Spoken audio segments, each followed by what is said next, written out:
This is Growing Your Firm, the podcast for ambitious accountants and firm owners who want to work smarter, grow faster, and lead better. Hey everybody, welcome to Growing Your Firm podcast. My name's Dave Cristello. I'm the founder and CEO of Jetpack Workflow. This podcast is for any firm owner that wants to elevate their marketing, their sales, their team management, workflow, technology, and so much more. Stay tuned. Hey everybody, Dave Cristello here, founder and CEO of Jetpack Workflow and host of Growing Your Firm podcast. Today's guest is Jeff Seibert. He is the co-founder and CEO of the startup Digits and former head of consumer product at Twitter, now X, is creating the world's first AI-powered accounting platform tailored for small businesses and startups.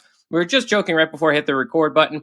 You know, we're going to have this interview out with Matt from Highline, which is this, accounting firm that's really doing some interesting things in the profession. And Matt just went on this spiel for like 10 minutes, Digits this and Digits that, and this, that, and the other thing. And so we're going to talk about what made Matt so excited about Digits. We're really going to dig into the AI native accounting revolution. And we're going to chat with Jeff, who's a real practitioner in the space. You know, he's been a successful serial entrepreneur. He's worked and scaled at some of the largest technology platforms. He's an active angel investor in over 100 startups and an award-winning documentary film producer. Maybe we'll get that one at the end of just where that what that is and where that came from, Jeff. But in the meantime, welcome to the show. David, you're too kind. It's so great to be here. Thanks for having me. Yeah, absolutely. So let's unpack the journey of Digits, if you will. It's you've marked it as the world's first Agentic General Ledger. What does that mean? You know, what is Digits and how is Digits, on a different track relative to all the general ledgers that are out there? Yeah, perfect. So my whole life has been coding and sort of tech entrepreneurship. Digits is my third company. And the journey here actually started at my prior startup and then what I saw at Twitter, because Twitter acquired my previous company. And so I saw the whole startup journey and then I saw the larger company journey. And what struck me was the difference in data quality between finance and product engineering. And on the product engineering side, we had Google Analytics, we had A/B testing tools, we had Grafana, we had all these live dashboards, and you knew exactly what the users were doing, what the servers were doing. I mean, we had a Twitter command center where you could basically see everything that was happening in real time.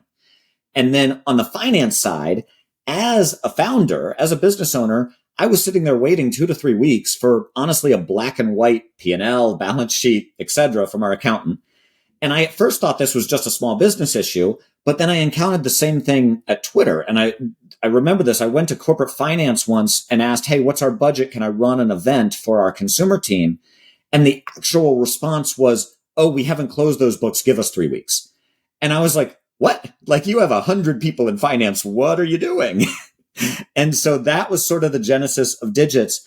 And what I realized as we met with just literally hundreds of accountants and finance folks was how well-intentioned and like hardworking everyone was and how much they were held back by the software.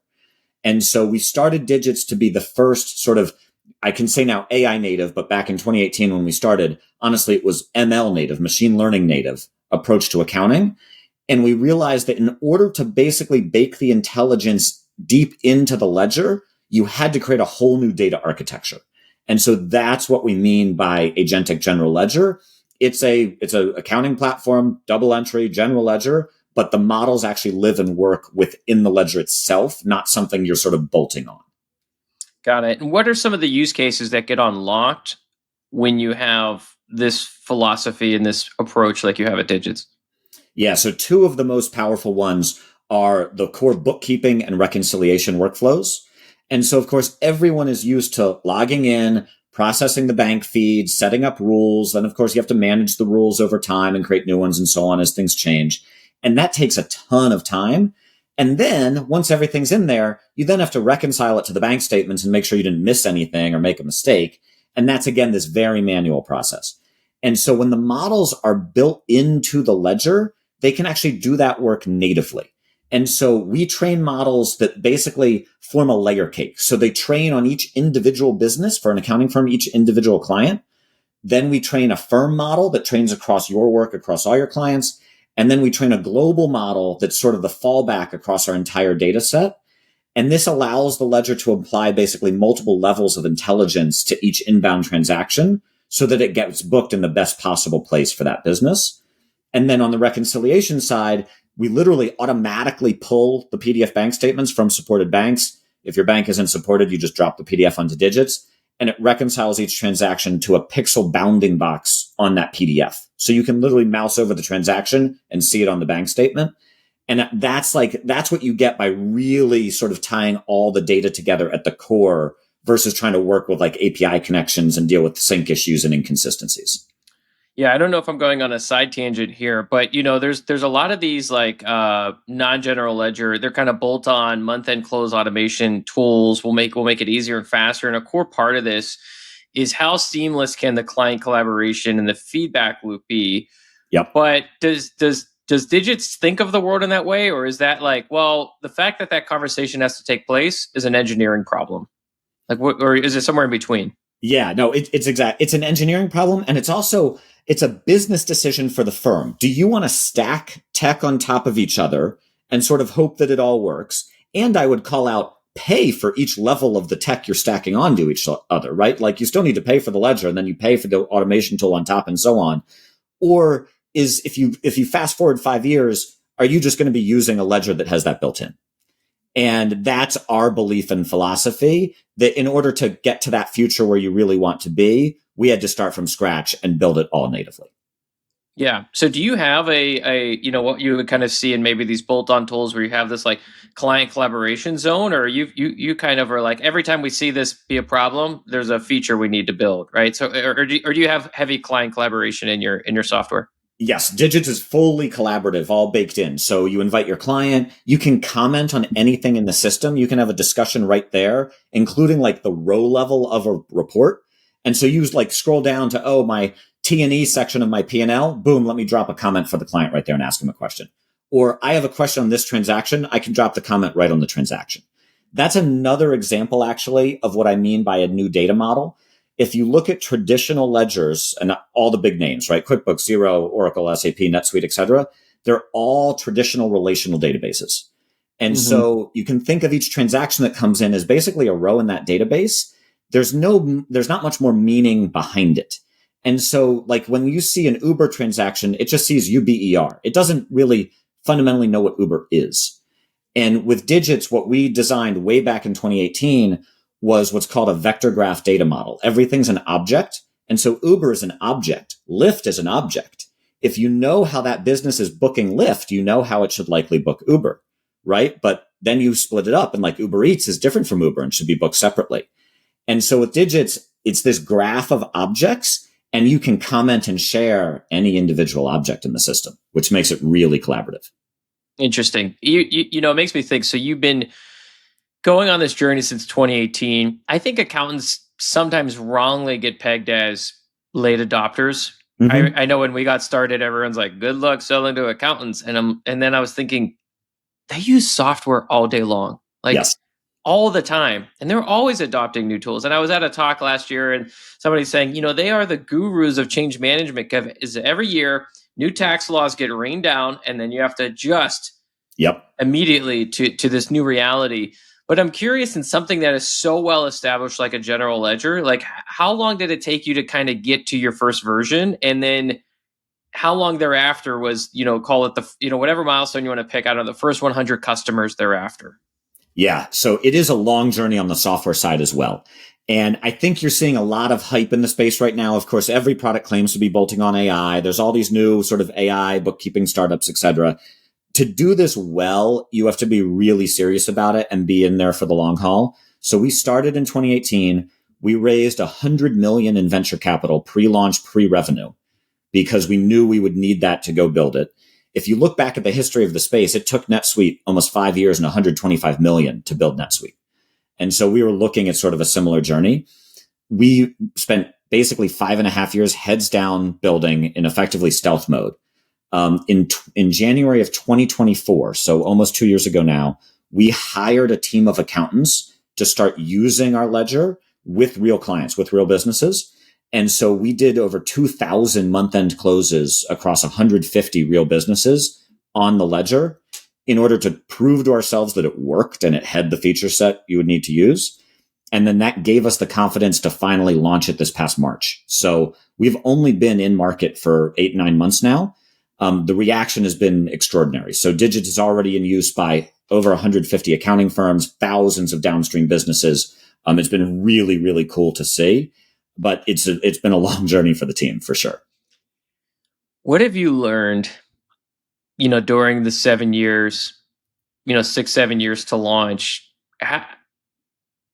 What did you have to understand from a motivation perspective to keep rolling this giant boulder uphill? I Yep. imagine that, I don't know, like I'm in software, you're in software, what always happens? You're standing there 2018. Don't worry, by 2021, we're going to have, I don't know what year you picked. It always is wrong, especially with how big of the vision was when it would take a long time. Yep. So I guess, what are your takeaways from how do you keep people motivated, focused, aligned? Because this is both, you had a long runway, but you can't let off the gas. So what have you learned in that journey? Exactly. You can't let off the gas, and you have to keep the team together and excited. And I think this was a very unique, sort of very fortunate opportunity to do that.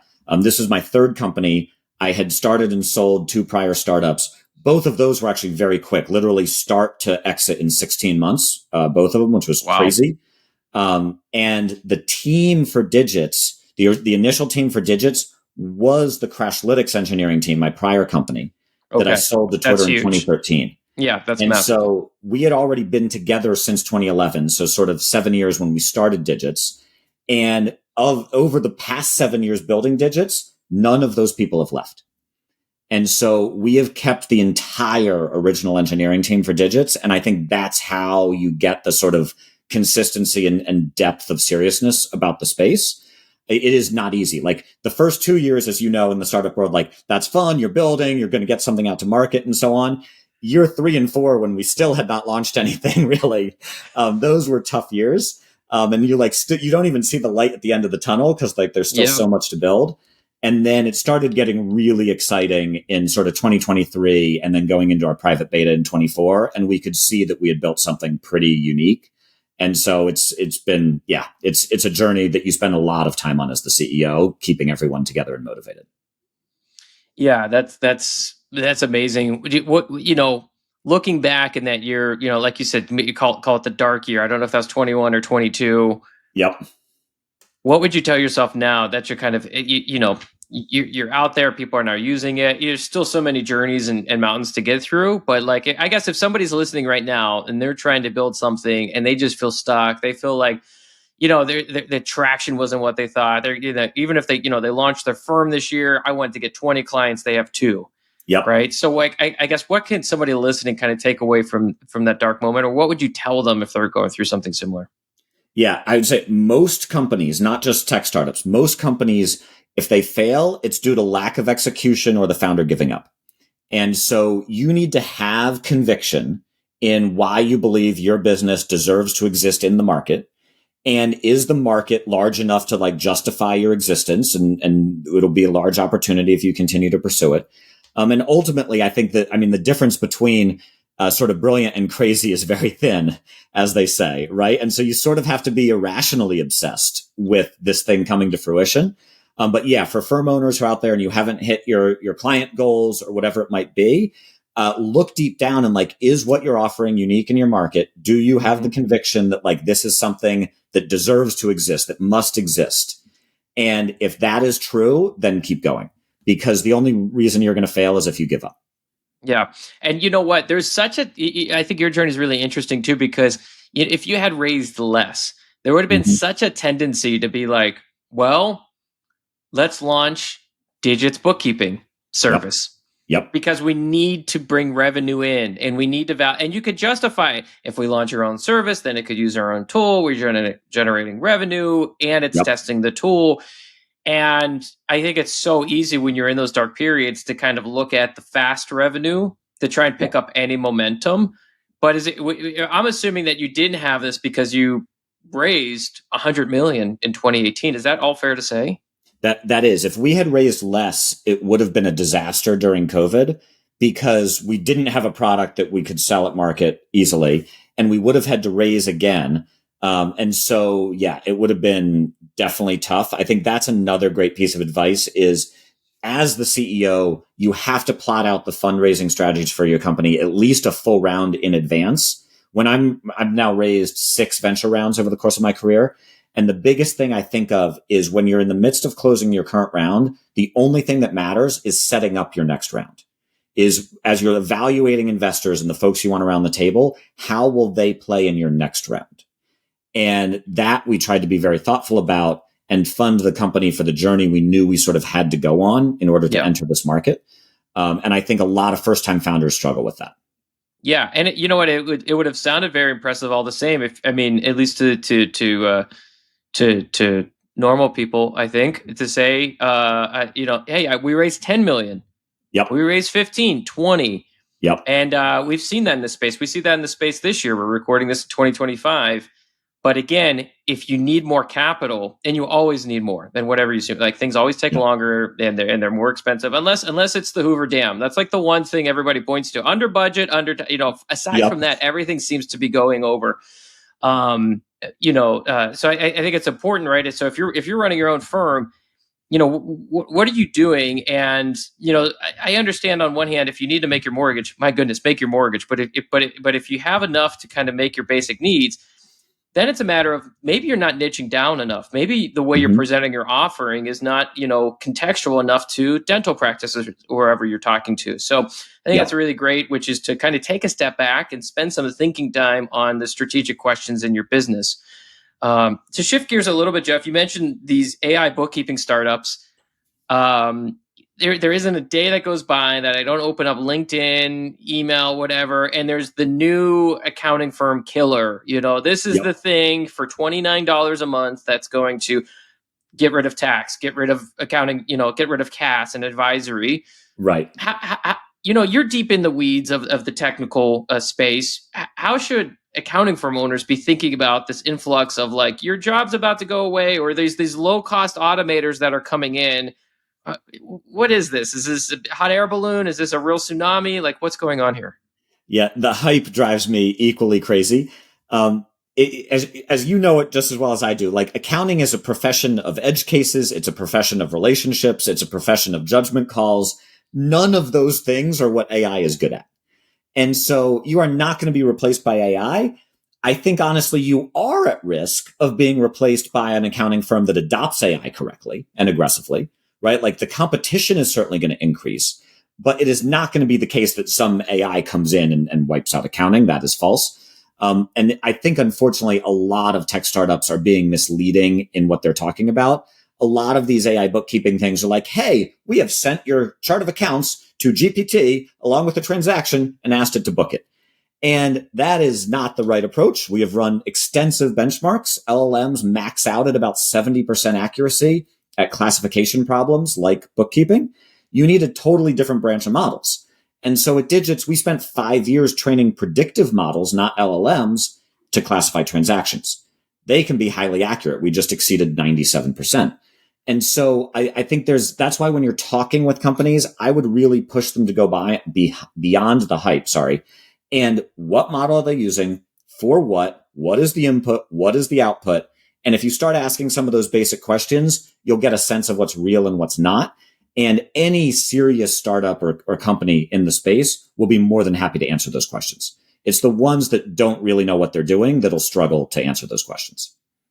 Yeah. So is it safe to say be wary of ones that are saying we're going to automate the insert X workflow, but it's sitting on top of a ChatGPT model of some sort? Exactly. And it's so easy these days to build a demo that looks nice, and then it immediately falls down with real data. And so that's the other thing to be wary of. Well, the hard thing too is that you're right. It's easy to build the demo. You can open up a Lovable, and you can. I mean, I think Lovable is great for prototyping. I don't know if it's earlier this year there was the height. Now we're in the trough of disillusionment. It feels like with prototype with vibe coding, but I think your ability to get a prototype is amazing.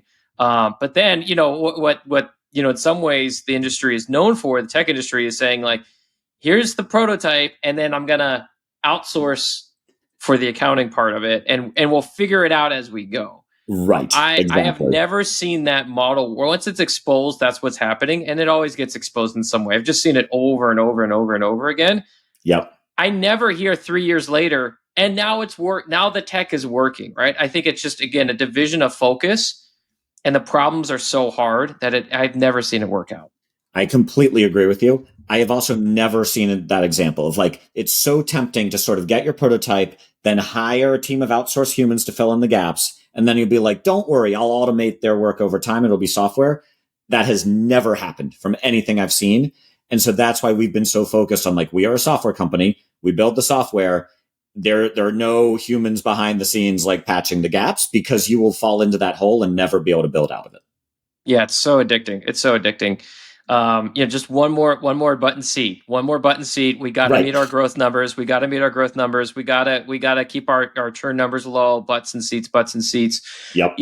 Thinking about ahead in the future, if you were to squint, what are the next generation kind of accounting workflow use cases that you see are coming up over the next 12 to 18 months? What has a high probability of happening from an Yeah. So AI space? Yeah. this has actually been an evolution of my belief over the course of this year. If you had asked me this back in January, I think I would have been far more skeptical, but the models have really come a long way.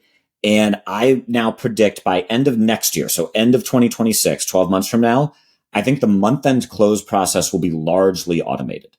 And so what I mean by that is 90 plus percent of the bookkeeping, 90 plus percent of the reconciliation, 90 plus percent of the schedules, work papers, right? Fixed assets, prepaids, et cetera, et cetera. 90% of the review and anomaly detection and variance analysis, flex analysis. Honestly, probably even 90% of your client comms out with the initial report. It's like, hey, here's what happened in your business this month. This is what you should pay attention to. The AI is never going to get any of that to 100%. But I think it will get you 90% there across the board, which will dramatically change the time it takes to close each client. And so you could see a world where you're closing clients in an hour to a month by the end of next year, which I think has the opportunity to really reshape firms and allow them to scale quite significantly. And this is what I mean by the sort of upcoming gap between the firms that adopt AI well versus those that sort of just stick to their current process. I think you will be outcompeted quite quickly. Yeah, because what's going to happen at some point, this is going to take hold. And so, I mean, if you kind of just play this out, then all of a sudden, I'm just going to use round numbers. You have $1 million firm that has a profit margin of 300,000, or that profit 300,000. They adopt this, and all of a sudden, they can go. They just again for simple numbers, let's just say they increase their top line to $2 million. If it was a parallel path, it would be $600,000 profit, but maybe it's actually 800 or $1 million in profit. Yep. So all of a sudden, in the kind of shortish term, you're going to see more profitable firms hit market. And then what happens once more profitable firms hit market? One of two things. They might all of a sudden say, you know what? We're actually going to go down market because we can keep our margins by doing so. So we're going to undercut our competition in prices. And what does the competition do sometimes when you cut prices? Well, you could go with David's CPA, but you get what you pay for. And it's like, oh no, actually, they say the model's doing 90% of the, so like, it just seems like this is what everybody's doing. So if you don't adopt it, then your margins start to decrease. Where theirs might stay net the same. And they're getting greater market share, or they could take that additional profit and go into sales and marketing, advertising. They can launch new additional services. They can acquire other firms with that profit. They can launch wealth management. They could go into more CFO or controllership work. And again, it just obviously money is a tool, so they're just going to have an advantage. And there's the much butchered Bezos quote, which is like, your margin is my opportunity. So like as they implement this tech, things are going to get shuffled around quite aggressively. And I don't have any insider knowledge about private equity, but you better believe they're looking at this and they're thinking long and hard how to pull this into their system as quickly as possible. Doesn't mean the average accounting firm's not going to win with it as well. But I mean, things sound like they're going to, when this happens, it's really going to start to shake up the industry. 100% agree. I mean, just this morning, OpenAI announced they're investing in Thrive Capital's accounting roll-up strategy. So there's going to be a lot of money in the space on buying out these firms. Yeah. So it's going to move, I think, faster than people expect. Yeah. Zooming outside of accounting, what are some of the business like you must be thinking about for you as you run digits, from your project management tool to your CRM to anything else you might touch, customer support. Outside of the accounting and general ledger space, what are some of the most interesting AI use cases? Are they running your marketing team? Do you have agents cold calling people? What have you seen being like this is getting really amazing for other parts of the business? Yeah, such a great question. So I definitely believe in the human touch is key and the relationships are key. So no, Yeah. we don't have AI doing our marketing. We don't have AI doing our sales. Our sales folks are actually really passionate about the accounting space and love talking with folks. What we have been using it for is just internal operational efficiency. So two tools I'll call out. Whisper is incredible. WISPR. Check out Whisper Flow. It's effectively perfect voice dictation. And so I now dictate all of my Slack messages, emails. I even dictated our board doc last quarter. It was like 30 some pages. And it's such a time saver because I could speak at 200 words a minute. I can't type that fast. And so I very rarely type now. It's actually been like totally life changing. And then the other one, I'm sure a lot of folks have heard of, if not tried, but Granola on the note taking side is incredible. And so we use it for all of our internal meetings, and it basically allows you to just focus on the conversation. It takes notes for you. It calls out the action items, et cetera. So huge time saver.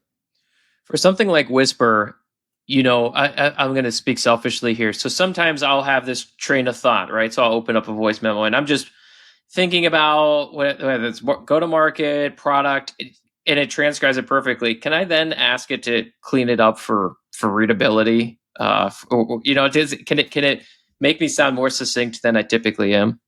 That is a great feature request. I don't know because I haven't used it for that use case. Okay. There may be some other tools because I actually have the opposite problem. When it does change the words, sometimes it changes the tone or meaning of what you're trying to say. So what I like about Whisper is it is verbatim. And so like if you pause and say like or whatever, it does that, which makes you come across a little more human.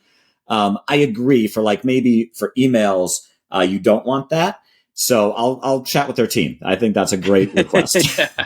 Yeah, it is a fine balance because you don't all of a sudden you don't want 17 M dashes in your email Exactly. response or it can't be too AI. Yeah. Just where I say it 3 times, just pick the one you like the most, right? Like Right. that kind of thing.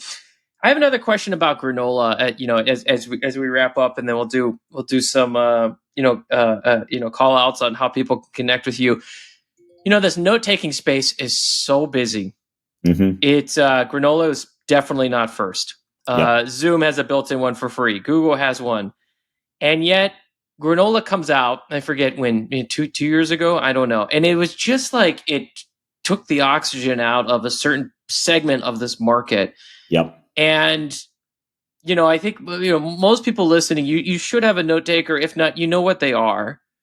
But what made Granola so successful? What did they key in on that allowed them to wedge into such a competitive space in your mind? So to me, it was the ease of use. Granola was the first one I tried that just worked, as in it sits on your computer. It automatically understands when you're in a meeting and it just takes the notes. It doesn't have to join. You don't need to accept it. It's not like awkward to your guests. It just runs 24/7 in the background on your computer. And that's actually the same sort of user interaction pattern I liked about Whisper is it's just always there. Whenever you want to dictate, you just push a hotkey and start talking. And so I'm a huge fan. Like my college major was actually human computer interaction. I'm a huge fan of really natural interfaces. And so that to me is what made Granola just like instantly jump to the forefront. And that's the same approach we've applied at Digits, where it's not like there's no chat bot where you're like, can you please reconcile this account? Right? Like, I don't need more people to talk to. I don't need an agent sitting there that I have to like tell what to do. It just knows the accounting process. And so it just does it as soon as the statement's available. Like, that's what I mean by like just really natural technology interaction. I love that. And you're spot on with Granola.